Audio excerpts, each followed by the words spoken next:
ప్రభునామమున అందరికీ వందనాలండి. ఈరోజు మనం ఎన్నుకున్న టాపిక్ ధ్యానం చేయడానికి అపోహ. అపోహ ఒకరి జీవితాన్ని ఎలాగ నాశనం చేస్తుందని, దాన్ని బట్టి వాళ్ళు ఎన్ని తప్పులకి పూనుకుంటారు అన్న విషయం గురించి మనం బైబిల్ గ్రంథంలోంచి ఒక సందర్భాన్ని తీసుకొని దాన్ని ధ్యానం చేద్దాం. మనం ఎన్నుకున్న టాపిక్ అపోహ. దీని కొరకు ముందుగా మనము మొదటి సమూయేలు గ్రంథంలో 18వ అధ్యాయము 7, 8 2 వచనాలు కూడా చూద్దాం. మొదటి సమూయేలు గ్రంథము 18వ అధ్యాయము 7, 8. ఆ స్త్రీలు గాన ప్రతిగానములు చేయుచు వాయించుచు సౌలు 1000 కొలదియు దావీదు 10,000 కొలదియు శత్రువులను హతము చేసిరనిరి.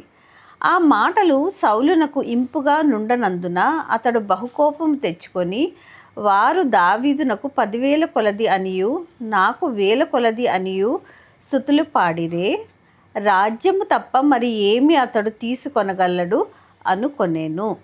ఇంకా 9లో కూడా ఒకసారి చూస్తే, కాబట్టి నాట నుండి సౌలు దావీదు మీద విషపు చూపు నిలిపెను.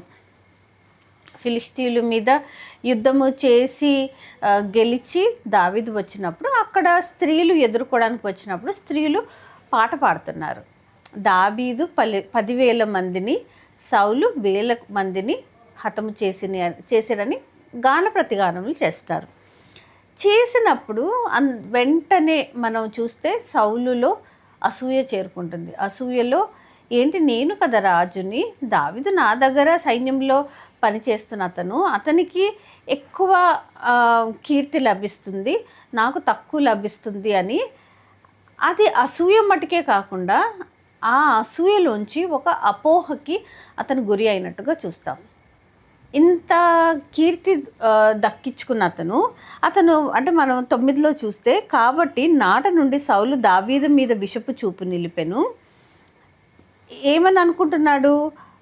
మనం 8లో ఎండింగ్లో చూస్తే, రాజ్యము తప్ప మరి ఏమి అతడు తీసుకొనగలడు అనుకున్నాను. అంటే నెక్స్ట్ ఇంకా నా సింహాసనం మీదే అతని కన్ను ఉంటుంది, నన్ను అంటే తప్పించి తను రాజు అయిపోవాలనుకుంటాడు. ఇంకా ఇంతకంటే ఏం మిగిలింది?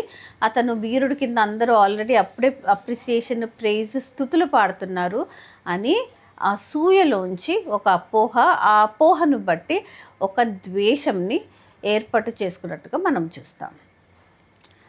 దాని తర్వాత ఏదో ఒక వంకతోటి సౌలు దావీదును హతమార్చాలని చూస్తున్నట్టుగా చూస్తాం. చాలా సందర్భాల్లో అతన్ని ఎలాగన్నా చంపడానికి పన్నాగం పన్ని అతన్ని ఏదో విధంగా యుద్ధాలకి పంపించడము, లేకపోతే భోజనానికి పిలిచి భోజనపు బల్ల దగ్గర అతన్ని చంపించేయాలనుకోవడము, రకరకాల సందర్భాలులో దావీదును చంపడానికి సౌలు పూనుకున్నట్టుగా మనము ఈ అధ్యాయాలు ముందుకు వెళ్తూ ఉంటే మనం చూస్తాం. సౌలుకు ఒక కుమారుడు యోనాతాను, మనకి తెలుసు. యోనాతాను దావీదు బెస్ట్ ఆఫ్ ఫ్రెండ్స్, మంచి మిత్రులు. అంటే ఒకవేళ స్నేహం గురించిన ఒక ఎగ్జాంపుల్ చెప్పాలి బైబిల్లోంచి అని అంటే, మొట్టమొదటిగా మనకి గుర్తుకు వచ్చేవారు యోనాతాను, దావీదు. అయితే ఒక సందర్భంలో దావీదుకు అనుమానం వచ్చి, ఎలాన సౌలు నన్ను చంపడానికే ప్రయత్నిస్తున్నట్టుగా నాకు అనిపిస్తుందని యోనాతానును అడగడం చూస్తాం మనం. దాని కొరకు మనము మొదటి సమూయేలు గ్రంథం 19లో 2, 3 కూడా చూద్దాం. 19లో 2లో, సౌలు కుమారుడైన యోనాతాను దావీదు యందు బహు ఇష్టం గలవాడై ఉండి దావీదుతో ఇట్లా, నేను నా తండ్రి అయిన సౌలు నిన్ను చంపవలెనని ప్రయత్నము మీదనున్నాడు, కాబట్టి నీవు ఉదయంన జాగ్రత్త పడి రహస్యమైన స్థలమందు దాగి ఉండుము. నేను వచ్చి నీవు ఉన్న చేతిలో నా తండ్రి యొద్ద నిలిచి నిన్ను గూర్చి అతనితో మాట్లాడిన తర్వాత నిన్ను గూర్చి నాకేమైనా తెలిసిన ఎడల దాన్ని నీతో తెలియజెప్పుదు నేను. ఇక్కడ యోనాతాను అప్పుడు దావీదుతో చెప్తూ, నాకు కూడా ఏమైనా ఇన్ఫర్మేషన్, ఒకవేళ నా తండ్రి కానీ నిన్ను చంపడానికి ప్రయత్నం చేస్తుంటే నేను చెప్తానని. అలాగా యోనాతాను దగ్గర నుంచి దావీదు కొంచెం సమాచారం కూడా తెలుసుకోవడం జరుగుతుంది. ఎలాగైనా సౌలు నిజంగానే చంపాలని ప్రయత్నం చేస్తున్నట్టు యోనాతానుకు అర్థమయ్యి ఆ విషయం కూడా దావీదుకు చెప్తే, దావీదు ఇంకా అక్కడి నుంచి పారిపోయి తన అనుచరులతో పాటు కొండల్లో గుహల్లో అతి కష్టము భయంకరమైన పరిస్థితులు ఎన్నుకుంటాం మనం చూస్తాం ఈ తర్వాత వచనాలలో అధ్యాయాల్లో. ఇదంతా ఎందుకు జరుగుతుందంటే సౌలుకి ఒక అపోహ ఏంటి అనంటే తన సింహాసనంని దావీదు తీసుకోవాలని ఆలోచిస్తున్నాడని. నిజంగా అలా జరుగుతుందా అని ఆలోచిస్తే మనం నెక్స్ట్ ఇంకొక సందర్భాన్ని మనం చూద్దాము. మొదటి సమూయేలు 24వ అధ్యాయంకి ఒకవేళ మనం వస్తే 3-4 వచనాలు చూద్దాం. ఇప్పుడు వీళ్ళిద్దరి మధ్య సౌలు మరియు దావీదు వీరిద్దరి మధ్య వైరము పెరిగిపోతుంది. ఎంతసేపు సౌలు దావీదును చంపాలని ఆలోచిస్తున్నప్పుడు దావీదు తప్పించుకొని తిరుగుతూ పారిపోతూ గుహల్లో కొండల్లో అలా దాక్కుంటున్న సందర్భంలో ఒకసారి సౌలు తరుముతూ ఒక చోటకు వచ్చినప్పుడు మనం మొదటి సమూయేలు గ్రంథము 24వ అధ్యాయంలో ఉన్నాం. 24వ అధ్యాయం 3-4 చూసుకుంటే, మార్గమున నున్న గొర్రె దొడ్లకు అతడు రాగా అక్కడ గుహ ఒకటి కనబడెను. అందులో సౌలు శంఖాని వర్తికి పోగా దావీదును అతని జనులను ఆ గుహ లోపలి భాగంలో ఉండిరి గనుక దావీదు జనులు, అదిగో నీ దృష్టికి ఏది మంచిది అది నీవు అతనికి చేయునట్లు నీ శత్రువుని నీ చేతికి అప్పగింతునని అనగా దావీదు లేచి వచ్చి సౌలునకు తెలియకుండా అతని వస్త్రపు చెంగును కోసెను. ఒక సందర్భంలో దావీదును తరుముతున్నప్పుడు సౌలు వచ్చి ఒక గుహలో ఉన్నప్పుడు నిద్రపోతున్న సమయంలో దావీదు అనుచరులు చెప్తున్నారు. ఏమని చెప్తున్నారు? ఇదిగో నీ చేతికి నీ శత్రువుని దేవుడు అప్పగిచ్చారు కాబట్టి నీకు ఇష్టం వచ్చినట్టు చేయమనంటే అది చాలా సులువు కదా దావీదుకు. ఆ సమయంలో ప్రాణహానిలో తలపెట్టాడు సౌలు. దావీదు తన ప్రాణాన్ని కాపాడుకునే ప్రయత్నంలో ఉన్నాడు. కాపాడుకునే ప్రయత్నంలో ఒకవేళ శత్రువు కింద ఆలోచించుకొని శత్రువుని అతని చేతికి దేవుడు అప్పగిచ్చాడు అనుకుంటే చంపడం చాలా సులువైన పని. అయితే అతను మాత్రము అలా చేయకుండా సౌలు వస్త్రపు చెంగును చిన్న ముక్కని కోసుకొని అక్కడి నుంచి వెళ్తాడు. ఎందుకనంటే తర్వాత తను చెప్తాడు, నాకు ఇదిగో అవకాశం వచ్చింది కానీ నేను ఏ హాని తలపెట్టలేదు. ఎందుకు? సౌలు రాజు కనుక రాజు పట్ల తన విధేయతను చూపించుకుంటూ తనకి ప్రాణహాని తలపెట్టినప్పటికీ కూడా తను నమ్మకత్వాన్ని రుజువు చేసుకుంటూ ఏ ప్రాణహాని సౌలుకి కలిగించకుండా చిన్న వస్త్రపు చెంగుని కోసుకొని తీసుకెళ్తాడు. దాన్ని కూడా దావీదు తర్వాత పశ్చాత్తాపడతాడు. అయ్యో నేనేంటి రాజు వస్త్రపు చెంగుని కోసాని అని. ఆయన ఎప్పుడు కూడా నమ్మకత్వంతో ఉన్నట్టుగా మనం చూస్తాం. కొద్ది కాలం తర్వాత ఒక సందర్భంలో సౌలు రాజు మరణించడం చూస్తాం. మరణించినప్పుడు మనము మొదటి సమూయేలు గ్రంథంలో ఉన్నాం. 2వ సమూయేలు గ్రంథంలోకి వచ్చి మొదటి అధ్యాయంలోకి చూద్దాం. 2వ సమూయేలు గ్రంథము మొదటి అధ్యాయము 11వ వచనంలో చూస్తే అంటే సౌలు రాజు చనిపోయిన సందర్భంలో ఆ చనిపోయిన విషయాన్ని మనం ధ్యానం చేయట్లేదు. చనిపోయినప్పుడు ఆ వార్తని ఒక సైనికుడు తీసుకొని వస్తాడు. ఆ తీసుకొని వచ్చినప్పుడు 11వ వచనంలో దావీదు ఆ వార్త విని తన వస్త్రములు చింపుకొనెను. అతని యొద్ద నున్న వారందరూ అలాగున చేసి, అంటే దావీదుకి వార్త తీసుకొని వచ్చారు. ఏమని? సౌలు రాజు చనిపోయాడని. బ్రతికి ఉన్నంత కాలం ఆ సందర్భంలో ఎప్పుడైతే స్త్రీలు గాన ప్రతిగానములు చేస్తూ సౌలుని 1000 మంది చంపారని, దావీదుని మాత్రం 10,000 మందిని చంపారని కీర్తిచ్చి పొగడి పాటలు పాడారో ఆనాటి నుంచి కూడా సౌలు దావీదు మీద ఈర్ష్యలోంచి వచ్చిన ఒక అపోహ, నా సింహాసనం ఇతను చూస్తున్నాడు అని ఒక అపోహలో ద్వేషముతో రగిలిపోతూ ఉన్నాడు. ఎప్పుడు చూసినా కూడా దావీదును చంప ప్రయత్నించినప్పుడు కూడా దావీదు ఏ హాని తలపెట్టలేదు. నిజంగా ఒకానొక సందర్భంలో శత్రువు చేతికి అప్పగించబడినప్పుడు సౌలు రాజుని చంపడానికి అతి సులువుగా ఉన్న సందర్భంలో కూడా ఆయన ఏమాత్రం కూడా తన చెయ్యి ఎత్తినట్టుగా చూడము. వస్త్రపు చెంగును కోసినందుకే తర్వాత కూడా బాధపడతాడు. నేనేంటి రాజుకి ఇంత ద్రోహం చేశానా అని బాధపడతాడు. చివరికి సౌలు రాజు చనిపోయిన తర్వాత ఆ వార్తను తీసుకొచ్చినప్పుడు తను చాలా చాలా బాధపడినట్టుగా చూస్తాం. 11లో దావీదు ఆ వార్త విని తన వస్త్రములు చింపుకొనెను, అతని యొద్దనున్న వారందరూ అలాగూ చేసి, అంటే అంత దుఃఖిస్తూ ఉంటాడు. దుఃఖించినప్పుడు ఇప్పుడు తర్వాత జరగవలసిన కార్యక్రమం జరిగిన తర్వాత ఇప్పుడు మరి సౌలు రాజు చనిపోయాడు కాబట్టి నెక్స్ట్ దావీదు రాజు అయిపోతాడా అని అనుకుంటున్న సందర్భంలో ఇప్పటి వరకు ఆ సందర్భము స్త్రీలు పాటలు పాడిన సందర్భం మొదలుకొని సౌలు రాజు చనిపోయేంత వరకు కూడా ఈ 2 గ్రూప్స్ కింద డివైడ్ అయిపోయి సౌలుని అనుసరిస్తున్న వారు సౌలుని, దావీదును అనుసరిస్తున్న వారు దావీదును అనుసరిస్తూ 2 గుంపులుగా వారు విడిపోవడం జరుగుతుంది. అయితే ఎవరైతే సౌలుకి నమ్మకంగా ఉన్నారో వాళ్ళు దావీదుని రాజుగా అంగీకరించారు. సౌలుకి ఒక కుమారుడు, యోనాతాను కాకుండా ఇంకొక కుమారుడు ఇష్బోషేతు, ఆయన గురించి మనం ఇప్పుడు చూద్దాం. ఆయనని వాళ్ళు రాజు కింద చేస్తారు.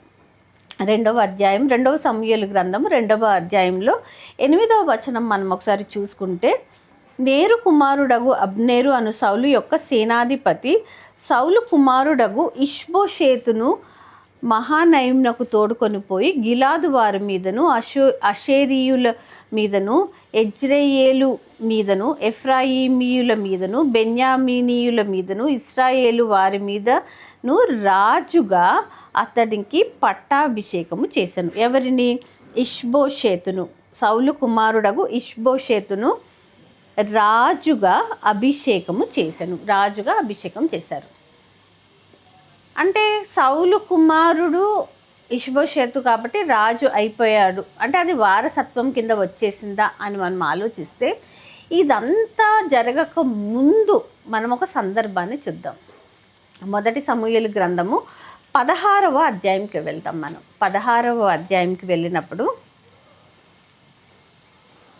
12, 13 చూద్దాం. 1 సమూయేలు గ్రంథము 16వ అధ్యాయము 2, 3 వచనాలలో మనము ఆలోచిస్తే,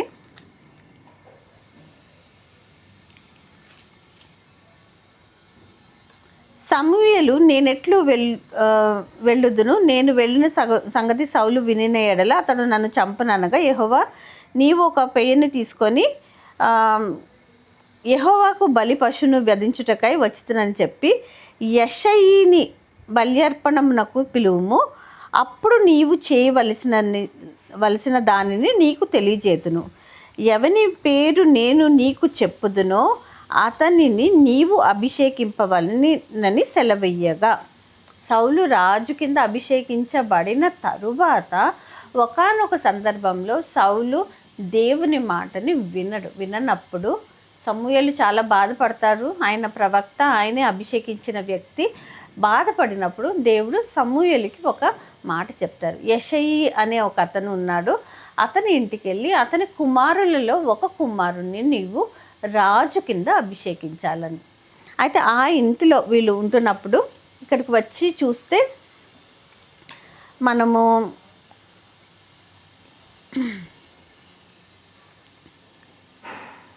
7వ వచనం చూద్దాం. 1 సమూయేలు గ్రంథం 16వ అధ్యాయం 7వ వచనంలో, అయితే యెహోవా సమూయేలుతో ఇలాగు సెలవిచ్చెను, అతని రూపమును అతని ఎత్తును లక్ష్య పెట్టుకుము, మనుషులు లక్ష్య పెట్టు వాటిని యెహోవా లక్ష్య పెట్టడు. నేను అతన్ని త్రోసివేసి ఉన్నాను. మనుషుల పై రూపమును లక్ష్య పెట్టుదురు కానీ యెహోవా హృదయమును లక్ష్య పెట్టును అని ఏ కుమారులలో కూడా దేవుడు ఎన్నుకోకుండా, అంటే మొదటి కుమారుడు 2 అలాగా అందరూ ఒకరి తర్వాత ఒకరు వచ్చినప్పుడు వాళ్ళందరిలో ఎవరిని సెలెక్ట్ చేయకుండా మనము ముందుకు వస్తే 11లో చూస్తే, నీ కుమారులందరూ ఇక్కడ ఉన్నారా అని యెషయిని అడుగగా అతడు ఇంకనూ కడసారి వాడున్నాడను, అతడు అయితే వాడు గొర్రెలను కాయుచున్నాడని తెలిపాను. అందుకు సమూయేలు, నీవు వాని పిలువ నంపించుము, అతడిక్కడికి వచ్చు వరకు మనము కూర్చుందామని యెషయితో చెప్పగా అతడు వాని పిలువ నంపించి లోపలికి తోడుకొని వచ్చెను. తర్వాత 13లో మనం చూసుకుంటే, సమూయేలు తైలపు కొమ్మును తీసి వాని సహోదరుల ఎదుట వానికి అభిషేకము చేసెను. నాట నుండి యెహోవా ఆత్మ దావీదు మీదికి బలముగా వచ్చెను. తర్వాత సమూయేలు లేచి రామాకు వెళ్ళిపోయాను. దేవుడు ఒక పనిని అప్పచెప్పారు సమూయేలు ప్రవక్తకి. ఏమని చెప్పారు? ఒక ఒక అతను యెషయి అని అతని దగ్గరికి వెళ్ళు, వాళ్ళ కుమారుల్లో ఒకళ్ళని, అంటే వాళ్ళ కుమారుల్లో ఒకళ్ళని ఏర్పాటు చేయడం అంటే దేవుని ప్రణాళికలో చాలా స్పెసిఫిక్గా ఒక వ్యక్తి, అది దావీదుని నెక్స్ట్ రాజు కింద చేయాలని. కుమారుల్లో ఎవరన్నా ఒకళ్ళనా అంటే కాదు, ఒకళ్ళ తర్వాత ఒకళ్ళు వచ్చినప్పుడు దేవుడు వాళ్ళని ఎన్నుకున్నట్టుగా మనము చూడము. దేవుని దృష్టిలో దావీదే చాలా స్పెసిఫిక్గా దావీదునే రాజు చేయాలని. అంటే మొదటి కుమారుడు వచ్చినప్పుడు అతని రంగు రూపులు చూసుకొని ఇతను పొడుగు ఎత్తు అన్నీ గమనించుకొని ఇతనే రాజు ఏమో అనుకుంటే అతను రాజు కాదు అని, నేను అతన్ని కాదు అని, నెక్స్ట్ అలాగా. తర్వాత చివరికి మనం చూస్తే ఎవరు రాజు కింద అయ్యారు అని అంటే, ఎవరిని రాజు కింద అభిషేకించారు అని అంటే దావీదుని అభిషేకించినట్టుగా మనం చూస్తాం. అది సందర్భం. ఈ మనము ఇందాక 18వ అధ్యాయం నుంచి మొదలు పెట్టామంటే 18వ అధ్యాయంలో స్త్రీలు పాటలు పాడక ముందే ఈ అభిషేకం జరిగిపోయింది. దావీదుకు తెలియదా తను నెక్స్ట్ కాబోయే రాజు అని? తెలిసినప్పటికీ కూడా తను నమ్మకంగా సౌలు రాజు పట్ల చాలా నమ్మకంగా ఉన్నట్టుగా చూస్తాం. పలు సందర్భాలు ఆ పాట పాడిన నాడు కూడా తను అతిశయించలేదు. దాని తర్వాత కూడా సందర్భాలు వచ్చినప్పుడు కూడా తను ఏమీ గర్వపడలేదు. నేనే కదా నెక్స్ట్ రాజునని ఆలోచించలేదు. సౌలుని ఎప్పుడు కూడా హాని చేయడానికి చూడలేదు. సౌలు ఎంతటి విద్వేషంతో, ఎంత ద్వేషంతో, పగతోటి తన్ని చంపాలనుకున్నప్పటికీ కూడా తను ఏమి కూడా ప్రతిస్పందించినట్టుగా మనం చూడము. చివరికి మనం చూస్తే సౌలు రాజు చనిపోయినప్పుడు కూడా బాధపడ్డట్టు, చనిపోయిన వెంటనే తను దేవుడు నాకు వాగ్దానం చేశారు, నేనే కదా నెక్స్ట్ రాజుని అనుకుంటున్నాడా? అనుకోవట్లేదు. ఎప్పుడైతే సౌలు అనుచరులు తన కుమారుడు ఇష్బోషేతుని రాజు చేస్తే దాన్ని కూడా దావీదు అంగీకరించిన తర్వాత ఒక 7 సంవత్సరాలు ఇష్బోషేతు రాజు కింద ఉంటాడు. ఇష్బోషేతు రాజు అయిన నాటికి కూడా దావీదుకి తెలుసు కదా, అంతకుముందు నుంచే తెలుసు, నేనే నెక్స్ట్, దేవుడు నన్నే అభిషేకించారు కాబట్టి నేనే రాజుని అని ఆలోచిస్తున్నట్టుగా మనం చూడం. 7 సంవత్సరాలు ఇష్బోషేతు రాజు కింద ఉండిన తర్వాత అతన్ని మర్డర్ చేయబడతారు. అతన్ని ఎవరో హత్య చేసిన తర్వాత చివరికి మనము దావీదు రాజు కింద అయినట్టుగా చూస్తాం. నెక్స్ట్ మనం ఒక వచనము చూద్దాము. 2వ సమూయేలు గ్రంథము 9వ అధ్యాయంలోకి వచ్చి 7 నుంచి 10 వరకు చూద్దాం. 9వ అధ్యాయము 7 నుంచి 10. అందుకు దావీదు, నీవు భయపడవద్దు. ఇది ఈ సందర్భం ఇష్బోషేతు చనిపోయిన తర్వాత ఇష్బోషేతుకి ఒక కుమారుడు ఇష్బోషేతు చనిపోయిన తర్వాత సౌలుకి ఒక మనబడు. మనం ఇక్కడ 7 నుంచి చూసుకుంటూ వద్దాము. అందుకు దావీదు, నీవు భయపడవద్దు, నీ తండ్రి అయిన యోనాతాను నిమిత్తము. సౌలు యొక్క మనబడు యోనాతాను యొక్క కుమారుడు ఇష్బోషేతు చనిపోయాడు. ఒక కుమారుడు ఇష్బోషేతు, అతను చనిపోయిన తర్వాత సౌలు మనబడైన మెఫీబోషేతు. 7 నుంచి చూస్తే, అందుకు దావీదు, నీవు భయపడవద్దు, నీ తండ్రి అయిన యోనాతాను నిమిత్తము నిజముగా నేను నీకు ఉపకారం చేసి నీ పితరుడైన సౌలు భూమి అంతయు నీకు మరల ఇప్పింతును, మరియు నీవు సదాకాలం నా బల్ల యొద్దనే భోజనము చేయుదమని సెలవీయగా అతడు నమస్కరించి, చచ్చిన కుక్క వంటి వాడనైన నా ఎడల నీవు దయ చూపుటకు నీ దాసుడనగు నేను ఎంతటి వాడను అనెను. అప్పుడు రాజు సౌలు సేవకుడైన సీబాను పిలువనంపి సౌలుకును అతని కుటుంబమునకును కలిగిన సొత్తంతటిని నీ యజమానుని కుమారునికి నేను ఇప్పించి ఉన్నాను. అంటే ఇప్పుడు సౌలు మనవడు యోనాతాను కుమారుడైన మెఫీబోషేతు వికలాంగుడి కింద ఉంటాడు. అయినప్పటికీ ఎంతో ప్రేమగా తనని ఆదరించి, నువ్వు భయపడవద్దు, సదాకాలము నీవు నా బల్ల యొద్దనే భోజనము చేసేదవు అని అతనితో చెప్పి దగ్గరికి చేర్చుకున్నట్టు చూస్తాం. ఎప్పుడు కూడా దావీదు సౌలుకి హాని తలపెట్టినట్టుగా అయితే మనం చూడం. కానీ సౌలు తను బ్రతికిన కాలం అంతటిలో కూడా ఆ అపోహలోనే ఉన్నాడు. ఏంటంటే దావీదు నాకు హాని చేస్తాడు, నా రాజ్యంని తీసుకుంటాడు, నా సింహాసనం మీద కూర్చుంటాడు. అది అపోహ అని ఎందుకని అంటున్నాము అని అంటే, ఏ సందర్భంలో కూడా దావీదు సౌలుకి విరుద్ధంగా వెళ్ళినట్టుగా చూడము. సౌలునే తన చేతికి అప్పగించిన స్థితి వచ్చినప్పటికీ కూడా ప్రాణానికి ఏ హాని చేయకుండా సౌలుని దావీదు వదిలిపెట్టినట్టుగా చూస్తాం. సౌలు చనిపోయిన తర్వాత కూడా రాజ్యం మీద, సింహాసనం మీద ఆశ పడుతున్నట్టుగా చూడము. ఆయన కుమారుడు ఇష్బోషెతు రాజు అయినప్పుడు కూడా దాన్ని ఏమి ప్రతిఘటించలేదు. తనకి తెలియదా తను అభిషేకించబడిన వాడు అని? తెలుసు తనకి. దేవుడు తనని అభిషేకించాడు. ఎవరో ఒక కుమారుడు కింద కాకుండా స్పెసిఫిక్గా ప్రత్యేకించి దేవుడు దావీదు వరుసలో దావీదు వచ్చేంత వరకు ఉండి దావీదునే అభిషేకించమని చెప్పినట్టుగా చూస్తాం మనం. ఎవరంటే వారు కాదు, తనే స్పెసిఫిక్గా రాజు అవ్వాలి. అది తెలిసి కూడా ప్రతిఘటించలేదు. సౌలు కుమారుడు రాజు అయినప్పుడు కూడా తను ఏమీ బాధపడినట్టుగా చూడము.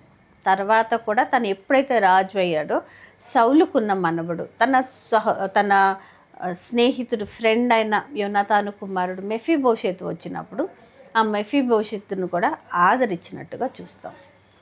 ఇది ఎందుకు జరిగింది? ఈ అపోహ ఎందుకనంటే సాతాను తంత్రములలో ఒకటి మనుషుల పట్ల విద్వేషము, అసూయ, అపోహలు సృష్టించడంలో సాతాను అంటే అతని మీదకి అపవిత్రాత్మ వచ్చినప్పుడు అంటే అది ఎంత సాతాను పన్నిన పన్నాగం. ఈనాటికి కూడా మనుషుల మధ్య విద్వేషము రగిలించడంలో సాతాను ఎప్పుడు కూడా వెనుకంచుగా వేస్తున్నట్టుగా చూడము. మనుషులు చాలాసార్లు అపోహలకు గురవుతారు, సత్యాన్ని గ్రహించకుండా అనవసరమైన ఆలోచనల్లో, ఊహల్లో, తలంపులలో ఇతరుల పట్ల విద్వేషము, ద్వేషము, పగ, అసూయ కలిగి బ్రతుకుతూ ఉంటారు. ఇది అపోహ. కేవలం మనుషుల మధ్యన కాదు, దేవునికి మనకి ఉన్న సంబంధం విషయంలో కూడా సాతాను తన అపోహ క్రియేట్ చేస్తున్నట్టుగా మనం చూస్తాం. దేవుడు మన పాపముల కొరకు సిలువలో చనిపోయారు. యేసుప్రభువారు ఈ లోకంలోకి వచ్చి మన కొరకు సిలువలో చనిపోయి మనని పాపాల నుండి విడుదల కలిగించినప్పటికీ కూడా మనం దాన్ని గ్రహించకుండా కేవలము దాన్ని అంగీకరించి రక్షణ పొందుకునే వారం అయి ఉన్నాం. అలా పొందుకుంటున్నప్పుడు కూడా అనుమానాలు క్రియేట్ చేస్తూ ఇది సరిపోతుందా, ఈ రక్షణ మనకి సరిపోతుందా, ఇది కాదు అని మనము నమ్మకంగా ఉండకుండా ఉండేలాంటి ఎన్నో విధాల ప్రయత్నాలు చేస్తున్నట్టుగా చూస్తాం. ఇది అపోహ. కేవలం యేసుప్రభు వారు నమ్మి విశ్వసించిన వారందరూ రక్షించబడతారని చెప్పినప్పుడు, రక్షణ మనకు అంత సులువుగా దొరుకుతున్నప్పుడు మనం అందరము రక్షణ పొందుకున్న వారమై నమ్మకంగా అంతము వరకు ఉంటే మనమందరం కూడా నిత్య జీవంలోకి నడిపించబడిన వారం అవుతాం. అలా మనం ఏ విధమైన అపోహలో ఉండకుండా ఇతరుల పట్ల మనము చక్కటి ఉద్దేశాలు కలిగి ఉండాలి. అలాగే మన రక్షణ విషయంలో కూడా ఒక క్లారిటీని కలిగి ఉండి మనం అందరము నిత్య జీవంలోకి నడిపించబడే వారమై ఉండాలని ఆలోచిస్తూ, ఆశిస్తూ ఇంతటితో ముగిస్తున్నాను. అందరికీ వందనాలండి.